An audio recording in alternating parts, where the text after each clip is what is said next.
We're good. Right. Hey, everybody. I'm Scott, and this is Megan. We are the owners and operators of Four Winds Farm. Thank you to PFI for reaching out. Thank you to Solvay for reaching out. Feel honored to be a part of this. Thank you, Vanya and Katie, for getting us all squared away technologically. Um, when Solvay first reached out to us, I feel slightly underqualified. But kind of looking back at all my notes and what we've done through the years, it's like we put the work in. It's been trial and error, and I'm not a pro in any way, shape, or form, but we get the job done. So we'll kind of bring you along our little journey and creating the field of dreams, we call it, and let you know how it goes here. Let's see. So a lot of people ask us, how did you get into growing hemp? Well, I'm from Pennsylvania. Megan's from Iowa, and we were both gypsies at one point in our lives, and our paths crossed in California. And as a lot of people know, California is a prolific marijuana growing uh, region, and we just so happen to be in smack dab the heart of that region, probably purposefully. But I got to meet Megan. That was the best part of it. But that also gave us a leg up on growing hemp. It gave us the confidence to do what we're doing now. After 12 seasons in Mendocino County, being around a lot of other really passionate people about growing marijuana, using marijuana, those types of things, we gained a skill set gleaning different things from different people to kind of put our own tool bag together and tricks of the trade, those kinds of things. There's a lot. It's for people who haven't grown hemp that I've talked to, and they're just so overwhelmed.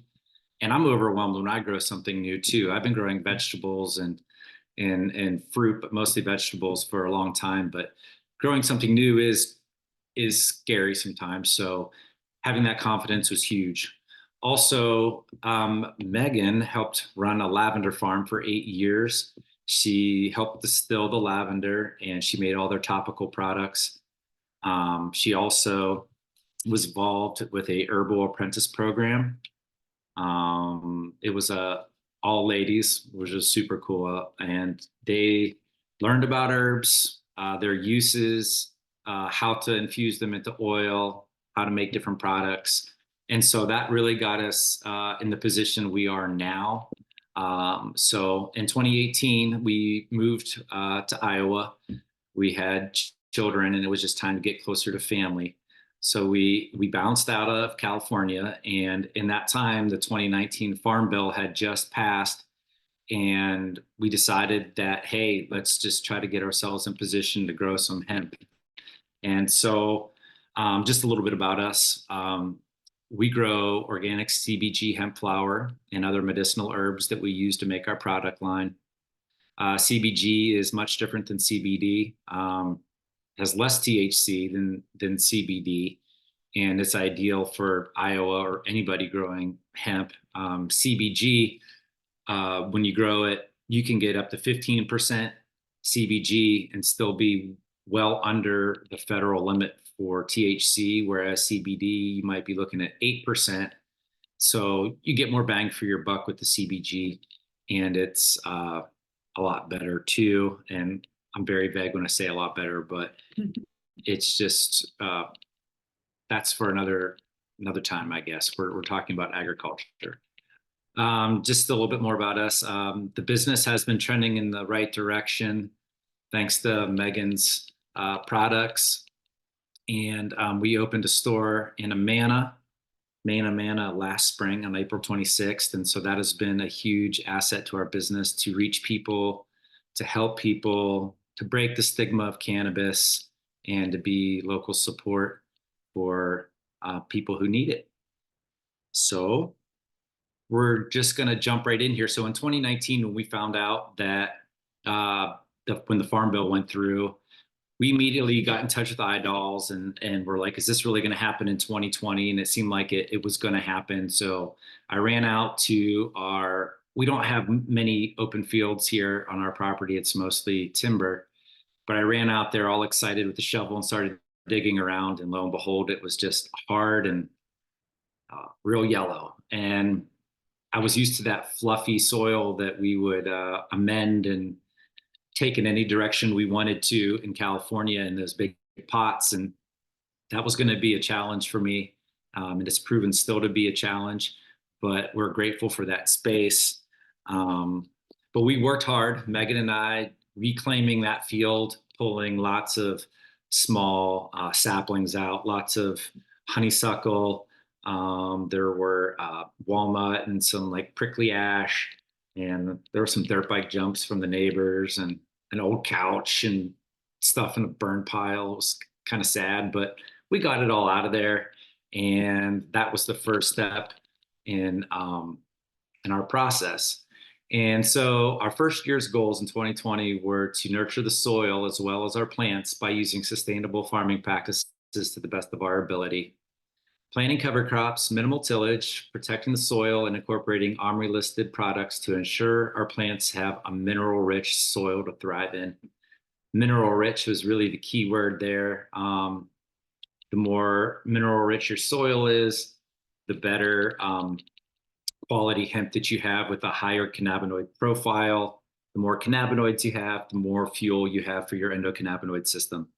And just so you guys know, the reason I'm doing most of the talking right now is because we divide and conquer here. I primarily take care of the ag side, and Megan takes care of manufacturing products and a lot of administrative duties that are bless her heart. So that's why I'm doing most of the talking. But in the end, if you have any questions for her, she'd be glad to help answer questions. And she helped me get this technological things worked out. So she's here for moral support. So thank you, Megan. So our first thing we did was get a soil analysis, a soil test done. And here you can see that some of the cons were there were low organic matter at 2.98%. That was definitely a concern. The total exchange capacity at 10.7 wasn't terrible, but could use a little bit of work. And it was low in those trace minerals, and I've listed some there there was more of them, but I listed some. And so we knew that the soil was going to need some reconditioning, revitalizing, if you may. Some of the pros were that 6.7 pH is ideal for cannabis, ideal for lots of things. And having clay in the long run is much better than sand. In the beginning, I didn't realize that. All I thought about were roots. Where are the roots going to go in this hard clay? Like, how's this going to work? Are they're just going to, the rain's going to come. They're going to get root rot. So I was a little nervous, but it all ended up working out. And you can see in the background, that is the first time we disked the soil, on April 11th. And so it was pretty chunky, and I was like, oh boy, here we go. But you got to start somewhere. And so for that starting point, we turned to biochar. Biochar is pure carbon. And I had used biochar in California on a very small level, but had seen the benefits of it. And I had reached out to Artie Char there in Prairie City. If you don't know Artie, they're the best. They have a group of the smartest people I've ever met, all working there, and they know everything about everything. And I'm not being facetious. They have a team. They have agronomists. They have engineers. They have everybody. And Bernardo Del Campo runs Artie Char, and he was so gracious with his time. And we've been in touch a lot through the years. He's kind of building a case study around our farm, since there isn't a lot of farms using biochar. But biochar is produced through carbonization, in which biomass is heated at a very high temperature in an oxygen depleted environment, creating a very porous carbon skeleton that acts like a sponge. It retains nutrients, water, and sequesters carbon, and houses and protects microorganisms. So it's great for increased soil fertility, retention, increasing that that TEC, the total exchange capacity, plant growth, housing good microbes, all those kinds of things. So you can see this picture in the background. Well, first thing about biochar, if you don't know, since it is pure carbon, it's just going to steal all those nutrients from your soil. So um, we had to charge the char. We had to um, do that first. If you would put all that carbon down, and many of you may know this, but if you put all that carbon down right when you plant, it's going to steal all your nutrients and leave the plants kind of lacking. So we got all this going as early as possible to try to get the char in position for maximum plant growth. So what we did was, as you can see in the photos, we piled, when I say we, at this point, we didn't have any farm equipment. And so this was all me hiring out to different people. But we got 160 yards of compost, 16 yards of biochar, and we got 1,000 pounds of trace minerals from a mineral deposit in Nevada where we've been getting trace minerals for the last 10 years in California. And what we did was we spread it all out. First there was piles, and then I was gone and I came back and the guys had it in this one long row, and it's kind of, anyways, I was hoping they were going to keep them in the piles, but they spread the biochar on top of the compost there, as you can see, and the trace minerals were already added. And once they spread it all through the field, then I spread the soft rock phosphate, potassium, solubar, and then we disked that into the field. And then here's a picture of kind of, now this is an extreme photo, but I'm obsessive compulsive slightly. And when I saw how it wasn't spread out as good as I was hoping it was going to be, I got kind of scared. I'm used to having nutrients right under a plant, ready for them to just grab and go. And I'll tell you kind of how we remediated this situation. In hindsight, we could have done it a lot different, but hindsight's always 2020. Just like Randy Travis sings. And so I wish we would have done it a little differently, but it's water under the bridge now. But I just wanted to show you a photo of how it was a little uneven. So see here. Next was like, how are we going to keep these? Here's another photo after it was disked, and you can see it's real black, like up through a certain channel. Anyways, so for how are we going to keep all these weeds at bay? That was the next hurdle. And plastic mulch, I'd seen it used, and I know there's biodegradable, organic material, but I was worried, because since we don't have this farm equipment, it was tough to have that equipment right when the ground was ready so that we could break the clay up instead of making it harder. And so we were at the mercy of other people. And you'll see in some later photos, the chunks, I was just worried these big dry chunks of clay were going to rip the mulch, which it would have. And after our first planting, even every year, as soon as we plant, the deer come in, and they don't eat anything, but they're curious and they paw around everywhere. And we would have had thousands of holes in our fabric or in our plastic biodegradable products. So we decided to grow with wood chips. And because we wanted to also add organic matter, remember it was at 2.98%, and we wanted to try to remedy it in the way of wood chips, something that would break down and give some love to the soil. So we embarked on the Great Wood Chip Challenge here of 2020. And here's a little picture. We recovered some wood chips from the city of Williamsburg, pardon me. And they were 3 years old, approximately. I don't know, but we got them for free. We just had to pay for trucking, and it wasn't much, thankfully. And we trucked over a couple hundred yards of wood chips, and they were already broken down there, which was great. And that's what we were looking for. But back to my slide here, which I didn't add in my notes, so I'm gonna have to like get close and look here. But okay, yeah. So through Artie Char, I met a man named Bob Wubbin. He has Blooming Prairie Nursery in Carson City, Carson City, but it's over near Prairie City.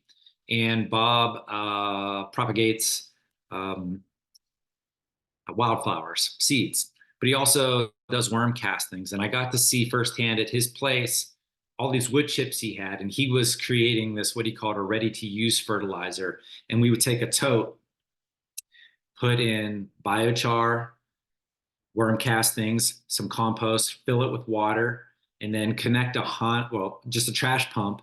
They would pull it out, and then the pump would, then we had another hose that went back in, and it just circulated. And we would turn that all the way up, agitate that water for 3 hours, and then we would have a slurry of sorts, a ready to use that would help with the NPK to break down those wood chips, help with the fungal and the bacterial growth, and give the plants something to feed off of and a way to try to break down the wood chips. Bob was very gracious also with letting us use his windrow turner.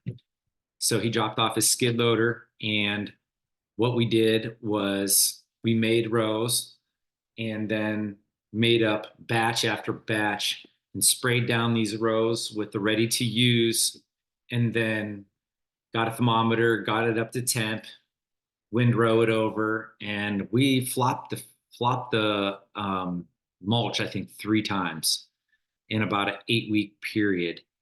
And it was amazing inside. And I wish I had photos. You could just see the mycelium growing in the fungal growth. It was definitely working, and we're really excited about our wood chips. They did present some issues down the line, but we can talk about that a little further. I'm just trying to correlate my slides with where I'm at. Okay, so how are we going to spread these wood chips was next. Like, how are we going to do this? And with all this farm equipment around, we found this silage buggy. This feed wagon was going to be it's very small, easy way for us to have a smaller tractor and pull this feed wagon around. For those that aren't familiar, there's a floor apron. There's also an elevator. So the floor brings it forward, the elevator brings it up, and that auger spits it out. So we would straddle the row to the right and then put down the wood chips right in the row we wanted. It was like almost too good to be true. And it has been, just like our most important piece of equipment that we have. So that's how we use that, and that's how we spread our wood chips. And I'll show you a couple photos later. But back to me and my obsessive compulsiveness with the biochar not being spread evenly. We had 4 yards of biochar left over, so we decided to get 40 more yards of compost. Why not, right? And we mixed the biochar in with the compost in the silage wagon, and that's what it's for. It's for mixing. So we just straddled the rows and went down, and we put the compost and the biochar right where it was needed. We ended up using a box tiller on the back of a smaller mower to till that in, and we did not disc that whole field up again. It remained right where it's at. Okay, and then we planted, and there's some photos of some of the clay chunks. I never planted in anything as chunky as that, I can tell you. But hemp is amazing, and it just did its thing. So after the field was planted out just like this, now we're ready to lay our wood chips and protect it. But before we did that, we did some compost tea. In California, we did lots and lots and lots of compost tea, more or less feeding the plants, not necessarily the soil. But here we decided to feed the soil. And so someone lent me this wonderful machine here for making compost tea. And I made up 2 batches. I think that's a 280 gallon tote. and it's a malted barley compost tea. And malted barley creates enzymes that act as a catalyst in your soil to help the microbes break down the nutrients for the plants to use. So the night before, actually, we put the wood chips down. I sprayed down the field in hopes that that would help, create more nutrient uptake for the plants. Okay, and then here's a photo of the silage wagon. And at this point, this is a couple of years later. This isn't in chronological order, but we started using Miscanthus mulch. But you can see it's coming out, and I had like a little board, and I kind of just kind of block the with the board the plants so they don't get smothered by the wood chips. There's my little helper. So we finally got it covered, and then it looked like a park. And we thought this would be a fine time for a family photo. Uh, it was like a small feat to get just to this point with everything that had happened and it being the first time with so many unknowns. This was a good moment for us. And as you can see, we covered the whole damn field. And was that the best thing to do?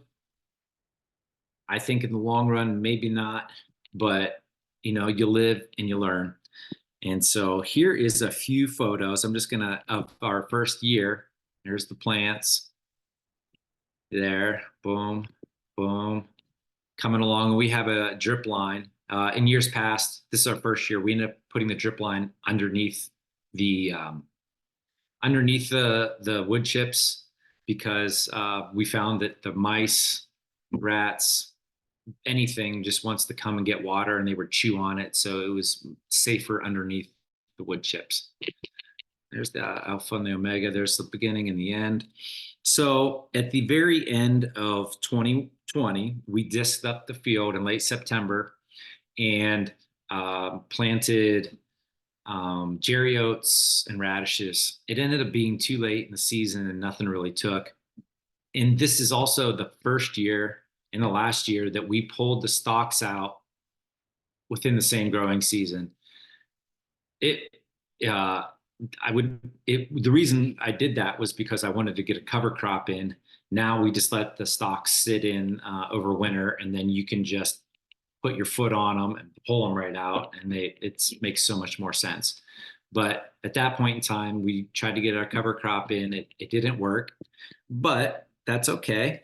So in 2021, I didn't get a soil test done. I was like just a little bit overwhelmed from the first year. And I'm like, I need a soil test. It's only been a year and whatnot. So we didn't get one. But we did get in oats, jerry oats, and medium red clover. And, of course, the cover crops are great for retaining water, adding worms, biodiversity to the soil, protecting the soil from wind and the rain, adding nitrogen in certain cases. So when it came time to plant, we just strip tilled out with the mower with just a little, box tiller. We ended up getting a tractor and bigger box tiller that worked a lot better, but this is where we were at. And this is where we wanted to be. We wanted to have a living aisleways, the mulch everywhere. It was just not the way to go. Too much carbon, too much work, and this just felt right, having the cover crops growing amidst the hemp.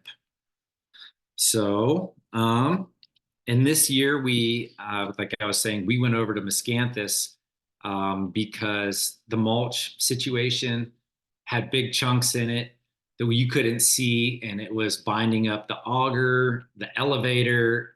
We were constantly digging mulch back. So it was just a nightmare on me and the machine. So we went to Miscanthus, which is just a prairie grass, and it was chopped up, and it came out like butter. It was beautiful. And there's another little photo. There's that Miscanthus mulch I was telling you about. And some of the pros and cons of miscanthus for a weed suppression is the pro, it's great for suppressing weeds. Weeds will not get through there. Also, a great pro is I've noticed it breaks down, it composts down a lot faster than the wood chips. Um, the cons were it was expensive, and it created such a tight thatch that the weeds couldn't come up, but the water couldn't go down either. So that summer it was dry, and luckily we have a drip system. Um, but we would get 2 inches of rain, and it wouldn't even penetrate the miscanthus. It would just the miscanthus would just absorb it and kind of swell, but nothing would get through. Whereas the wood chips are just a little bit bigger chunks, and the water can filter down through. So it's a love-hate relationship with miscanthus. Last year in 23, we only watered like 3 times during that drought. You know, it was like we got rain just at the right time in the mulch. We went back to mulch, and we'll get there at the wood chips, not miscanthus. But so we loved our living Ioways, and the plants were doing great, and doing so great that I got the hammock out just for this photo. Literally got the for the Instagram, you know. Everybody wants to see those shots. And so there's me recreating a page out of a cannabis book that I referenced a lot through the years. But this was like July 17th. Come July 22nd, leaves started yellowing. Plants started just yellowing out. Nitrogen deficiency is what it chalked up to be, and a sulfur deficiency. All those wood chips, there just wasn't enough NPK in the worm castings to really do the trick. Even though we put down a literal ton of worm castings, it just wasn't enough. And I don't have any pictures of the plants with the deficiencies, but it wasn't good. A lot of people that came were like, "Oh, they look great," but I'm like, "Oh boy, not to me." I'm kind of picky, and yeah, they weren't right. I mean, so we had to change things up, and we'll go there, and I'll tell you about that. I'm on slide 32. So in 2021, we went certified organic. So we couldn't use offsite wood chips anyways. So the miscanthus was going to be kind of our only thing. Luckily, we reclaimed a field and got loads of wood chips. So we have some of our own wood chips that we used last year and we will use this year. But so we went certified organic, and iDolls is our certifier, and they're great to work with. And how much does certified organic help us? I don't know, but it's just like full disclosure, that's where we're at, and some paperwork, but whatever. So this is the end of 2021 coming up here, and I did not get a soil test at the end of that year either. But at the end of 2021, this is a field next to ours. We ended up getting an inline ripper. We ripped the field just with the compaction. Some of the farmer friends around the area were like, "Get a ripper, rip it. That water will get down, freeze, break it apart." These are things I didn't know. So we tried that. Then we added our first round of chicken manure, and we've done lots of chicken since then, but this was our first go around with it. And we dissed it up. Well, we spread the manure, then we dissed it up, and we planted rye and radishes. Um, this is the first and last time I planted perennial rye. Um, Stuff is aggressive, and it definitely will. And the reason we grew it was because we had limited farm equipment, and getting people to come with their equipment when we needed them, it was just tough. And so here's a cover crop that's going to make it through the winter.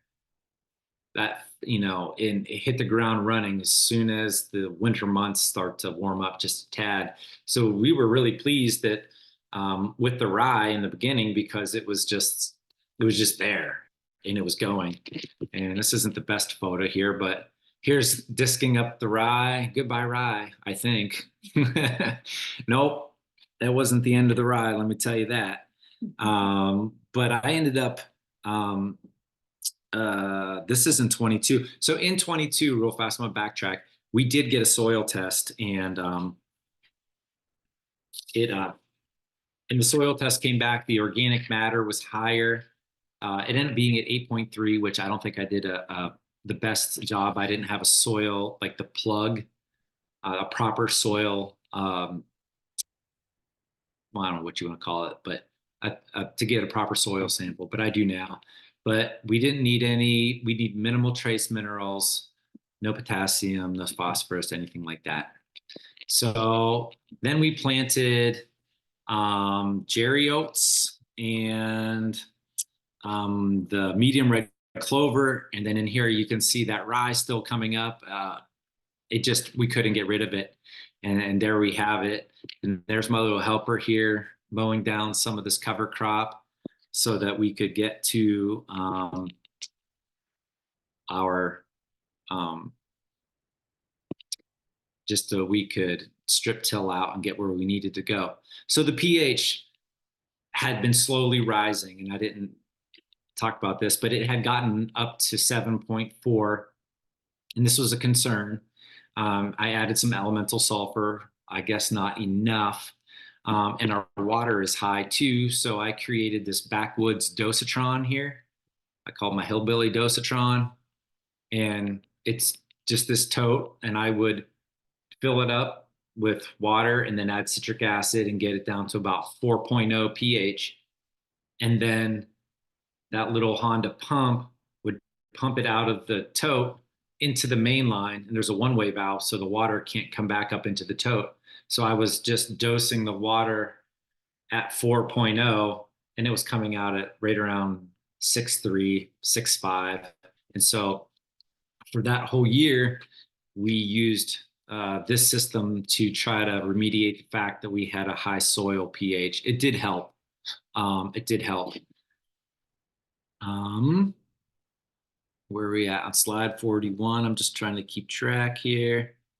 Well, here's a picture of the field when we had to split it. So when we went certified organic, our field's only about 1.75 acres.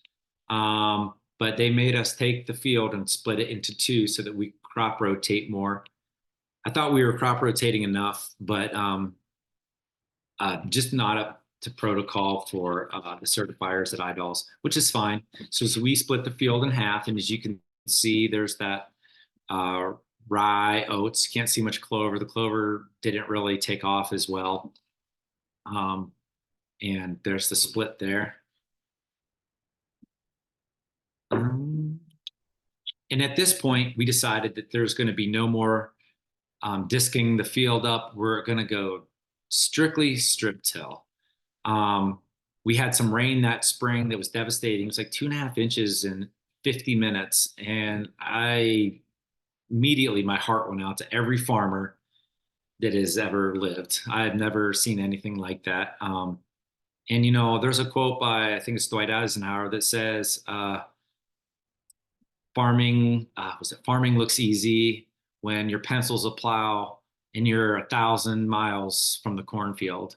And then in that moment, I realized, and and a lot of people think that people that grow pot are just lazy hippies, when that's not the case. There are some lazy hippies growing pot for sure, but if you want to make money and do it right, you're working your ass off.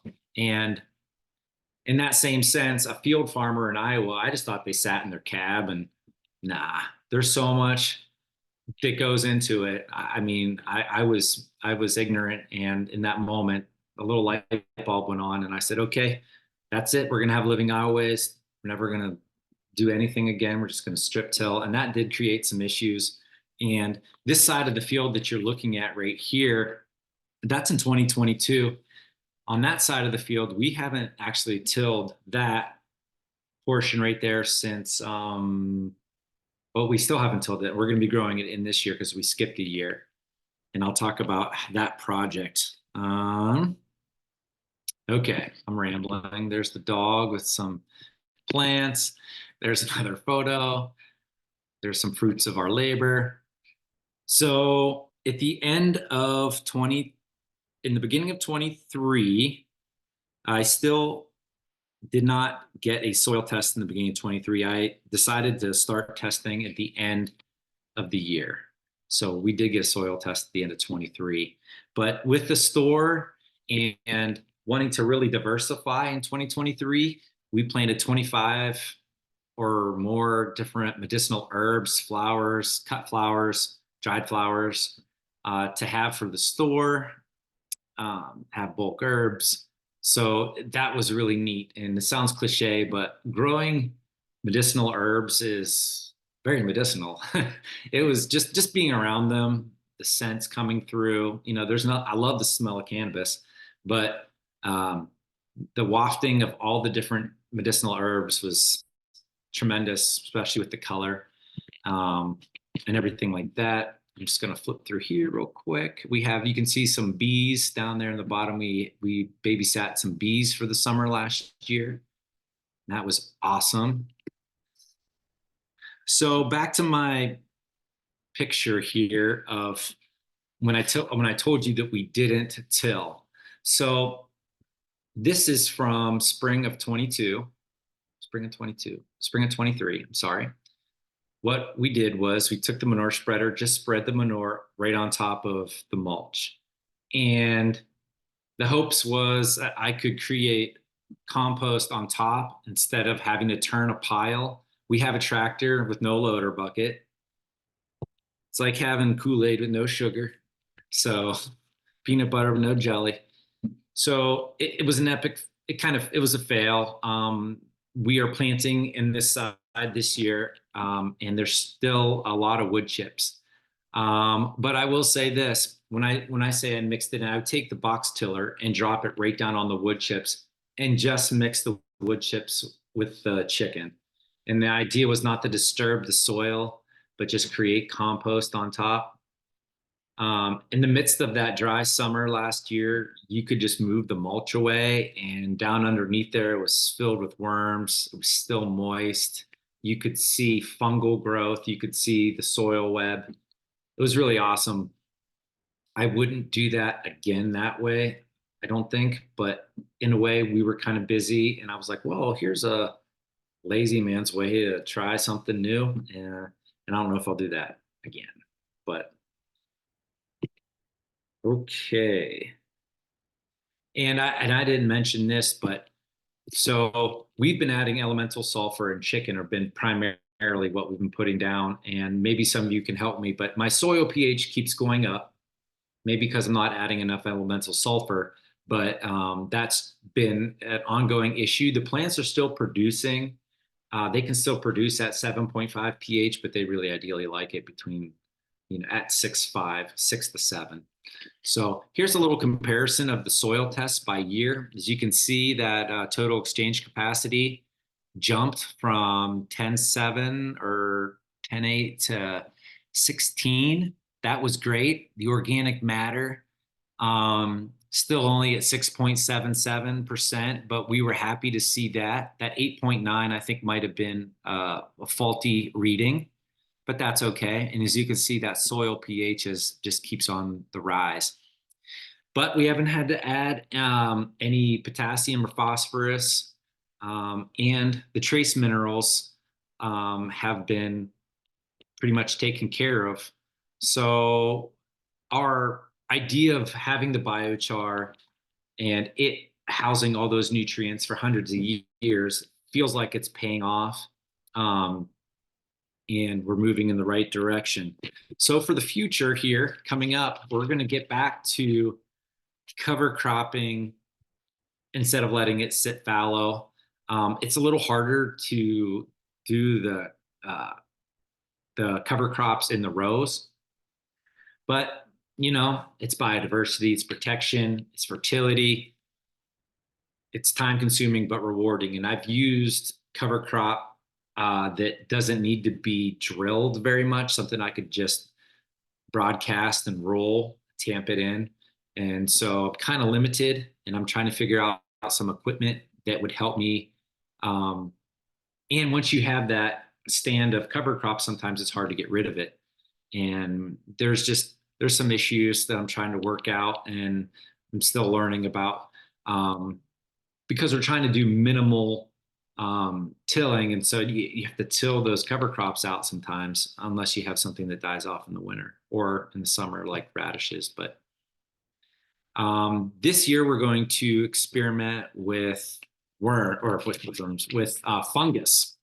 The King Strophoria seems to be a prolific mushroom, and after we plant the hemp, then we put down the mulch. But before we do that, we're going to put the spores, try to mix the spores in, or put the spores on top of the soil and see if how that works, and try to get more earthworms, build the soil up, break down those wood chips with the fungus, um, instead of just using the compost or using the chicken manure, which we're probably still going to have to use.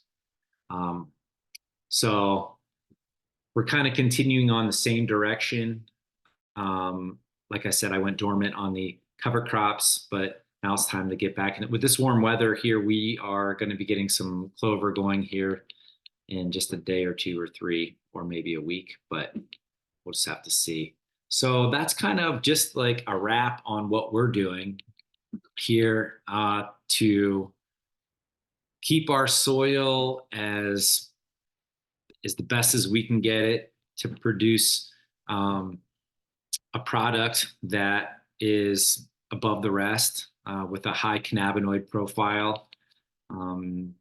So here's just a quick little look at our process, just real quickly. So there's my helper, Waylon. First, we take our seeds and we put them in a little container with mycorrhizae, and we cover the seed with mycorrhizae. We get things going in the greenhouse. Our greenhouse has supplemental light, so in the morning at 5, the light comes on till 7:30 when the sun hits it, and then it comes back on when the sun goes off of it till 9. And the 16 hours of light keeps all of our plants in a vegetative state, so they don't go to the flowering side and flower and be really small plants. Then there's some getting almost ready to plant. Then we dust them again, dust the roots with mycorrhizae, and use the water wheel planter to plant those in. There's my little, there's the bosses up there making sure we're doing everything right. Then we cut, we take the first cutting, the cream of the crop, for our decarboxylation and our infusion process. In that process, there can't be any mold or mildew. There can't be anything, so the plants have to be pristine. So we get the most pristine flower or bud first, because when you're getting biomass, it doesn't matter if it's moldy or whatnot. It still goes through the process. They winterize it, and it doesn't matter. So this is very important. So we hand select what we're going to take, and then we load it up. And at some point when we are taking that hemp flower, we pull off the big leaves, the fan leaves. They don't really have much CBG. They're just dead weight. So we pull off those big leaves, and there's a big leaf family session there, before we hang them. And we have in our building, we hang dry about 65 degrees, 50% humidity for 7 days. And then we strip them off. When we strip them off for our personal use, for decarbing and infusing, we cut them off with scissors. But for the biomass side of things, you're just shucking, like just shucking the hemp right off. And it doesn't matter if you destroy it, because it's going to get run through a processing process anyways. So there's some other shuckers. And then we let the stalks sit over winter. and then we pull them out. This is the picture of the first year, and that was something we'd never do again. You just have to let them sit, you have to let them rot, and then you pull them out. And then there's another one of my little helpers taking our stalks to the compost pile. Well, I'm at 45 minutes, and that's the cutoff point. So I'm just going to be done talking. I'm not sure if I unshare my screen at this point, but You don't have to unshare it in case you want to reference a particular slide or something during the question. Okay. excellent. Well, thank you both for that. It's really, really interesting and great to hear about other kinds of farms here in Iowa. We do have a few questions right off the bat, but again, if you do have a question, go ahead and type it down into the chat. And with that, we'll go ahead and get started. So the first question we got in was, how large is the field that you're planting for hemp? It's just under 2 acres, but we only grow an acre at a time right now. Okay. That's just all. It's all we really need for our. It's actually just the perfect amount for us to make our products and do everything we need without having extra. Okay. Um, any thoughts about adding animals directly into the mix? For example, chicken tractors to eat the weeds and fertilize, or mob grazing sheep or cows to eat the cover crop. So, No, yeah. not really. I mean, people have brought it up to me, and it sounds great, but when it time is there's just not enough time for all of that, unfortunately. Um, it's a great idea and everything, but I'm also worried about compaction and and I know that there's a ethical way to do it without having compaction, not ethical, but the right way to do it. But it's just like on a whole another level that we really probably will never get to because we just don't have the time. But they're not wrong. It's definitely a great way to do it if you have the time to do all that for sure. Okay.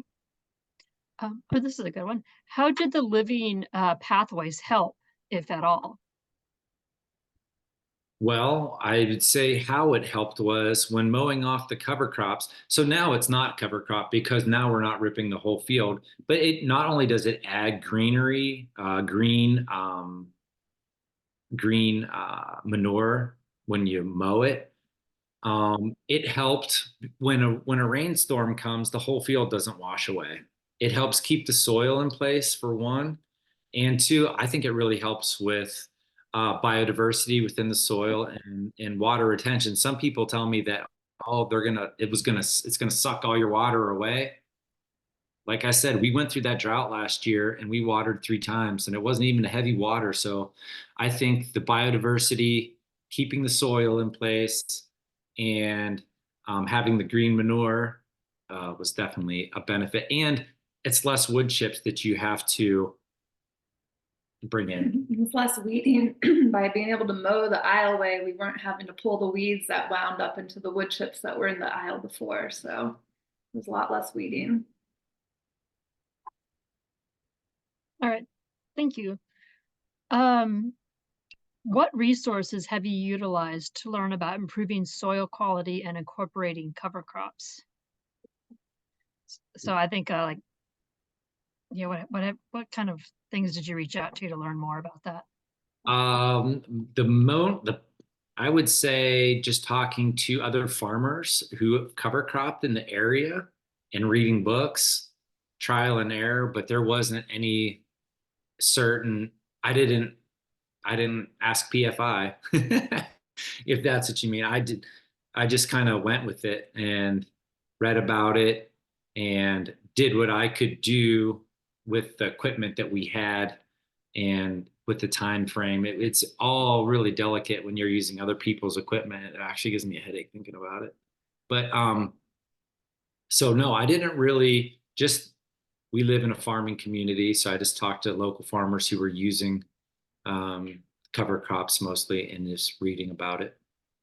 But if somebody wants to, if somebody has a book that they could recommend to me, I know, I mean, there are cover crops I would like to do, like buckwheat, for sure, buckwheat, sorghum, but it's just hard when you don't have the proper equipment to drill it and get it where it needs to go. So I'm kind of locked into using just certain cover crops right now, but I would love to diversify, if I can. Oh, perfect. Got quite a list of questions here. Do you plan to add more biochar or maybe perhaps even make your own? Do I add biochar every year? Do you So, plan to add more? Yeah, oh, do you plan to add more that's a or really good make your own? question. No, not make our own. I Artie, and Prairie City, we signed up to be part of a grant where they were going to have a mobile reactor, and we have all these wood chips, and they're like, well, and they didn't get the grant, but we were really hoping they would, because then they would have brought a reactor out, and then they would have made gobs and gobs of biochar for us. And it's more of a technical process that takes time and equipment that I don't have. So, but what do, I do is, just like now, I just took some compost and I put biochar in it and I charge it up. And then I use that in our potting soil. So every plug that we have that has, let me get back to this right here. So every plug here is about 1/4 biochar. So I'm charging the biochar with compost, trace minerals, and a little NPK. And then when we pot everything up, those seeds are starting in on a gold mine of nutrients. So every time we plant, the plants are sitting right on their own little cache of charged biochar. So every year we're adding in small amounts, but never, not like the yardage we did in the beginning. Um, I thought it was related. It's not, but what are you doing with the biomass from the fields that like the stalks that were pulled or other things like that? Are you mulching and composting or Yeah, kind of what? some of it just doesn't cost. Hemp is so fibrous, like everybody knows. It just doesn't compost very fast. There's really no use for it as far as we have. You really need something like a hammer mill to like really break it up. So we've had some people come and take the stalks to use for animal bedding, and I guess they had the proper equipment to shred it. You maybe could send it through a wood chipper, but it I don't know if it would how it would do. So we compost them down, like the stalks that you saw there in the field there that were over winter. These ones here, by the time we get to them, they're pretty much just here. They're paper thin. They're like very brittle. You can just twist and break them. They do compost down, but that's about it. We don't do anything crazy with them really. We're too overwhelmed at harvest to do much with them. Yeah, and that is the truth. It's like there's so many parts of the process that you just don't have time to just do everything you want to do. I'm sure people understand that. Yeah, yeah, definitely do. Kind of along those lines, it sounds like you were able to borrow a lot of your equipment as you were kind of getting started. How did you go about finding that kind of equipment that you needed? I just so Megan is from right down the road here, and so she's has classmates and a couple that there was 4 different people growing hemp when we started in 2020. They only grew 1 year because the hemp market was not great in 2020, but because everybody was growing hemp. 4 people in our town, he meant to say. Yeah, in our town. Now there's not enough hemp farmers. But so we just asked around and people heard that we were growing hemp and then other people wanted to grow hemp. And then there was just farm equipment just a few miles from here that we could use. from a fella who was growing hemp, and Megan's dad is connected too. So just from local friends. Okay. Well, speaking of Megan, I got a question for her. Could Megan say a bit about some of the products that you make from the hemp? Yeah, so first of all, CBG is the best cannabinoid for inflammation. So people rub it in topically to sore muscles, arthritis, restless legs, neuropathy, anywhere that hurts really. And when you take it orally, to me, it's like taking ibuprofen, but people also do it for stress, anxiety, sleep, depression, a lot of the same things that CBD claims to be good at. But I would say compared to CBD, CBG is just bigger, better, faster, stronger. 80% of our customers tell us that CBD just didn't do that much for them, but they just find a lot of use out of CBG, mostly for inflammation. And so we've got 5 different topicals and 6 different supplement products that you would take orally. And we're hoping to get a few more out this year. We'll see. And I'll touch on something else. So Megan adds, like for instance, on our salve, which is people are using for lots of different things, mostly pain and inflammation. She uses herbs and essential oils that are good for pain and inflammation. So it's just not the CBG, it's a holistic idea. And that's why we started to grow our own and wildcraft our own herbs to add into those products. All right, thank you. Speaking on the products here, is it possible to use the same plants for both CBG products and also hemp fiber products to use more of the whole plant? As far as like making rope or cloth, I don't think you would use our type of hemp because it's short and it's got a lot of buds. But the University of Iowa has students that come out and they pick through the carcass and they make paper from it, and they said it turns out really nice. So I feel like you could, make paper out of it. And I know if you could chop it up, you could make animal bedding, but we've never tried that. So to grow for cannabinoids, you're only putting like 1,500 plants per acre, say, maybe 2,000. And when they're growing for fiber, they're drilling out like 50,000 plants. So they're all competing for light. So they're all growing straight. So they have these very long fibrous plants, where ours are, like short and branchy. We actually prune them to branch out more. So it kind of decreases the length of the fibers. Okay. So I have kind of a last question here. And you may not be able to give out any names, but I have a question that says, I want to try to grow hemp for fiber and seed. Is there like a resource that people in Iowa can go to learn about other farmers that may be growing that? I mean, maybe besides PFI, but anywhere that you kind of learned about other people growing hemp? I don't know of any other farms grown for seed or fiber in Iowa. I feel like there might have been one in Winterset or near Winterset. Oh, there was Independence. Last year, there was somebody that grew 40 acres of fiber in Independence, Iowa. They didn't grow that again this year. Oh, and they grew it in 2022.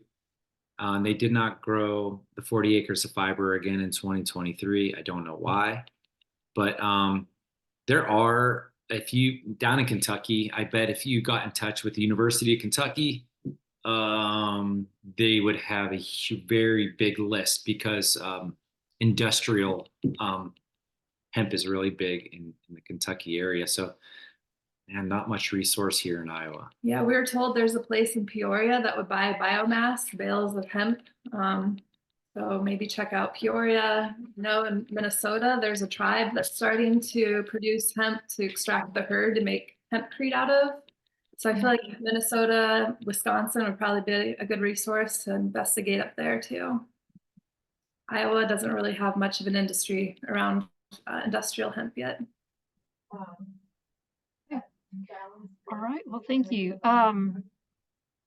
That question for the participant who typed that in, I've been told that hemp acres in Minnesota grows hemp for fiber and seed. So again, that's Hemp Acres. That might be a resource that this person could reach out to. All right. I do not see any other questions. And we're a little past 1 o'clock. So I want to thank both Scott and Megan for their time today. And thank you everyone for logging in and joining with us. And again, we will be here next week, learning about all new and great topics. So thank you again. And I'm going to ask Scott and Megan to stay on just for a second, but everyone else, you're free to go.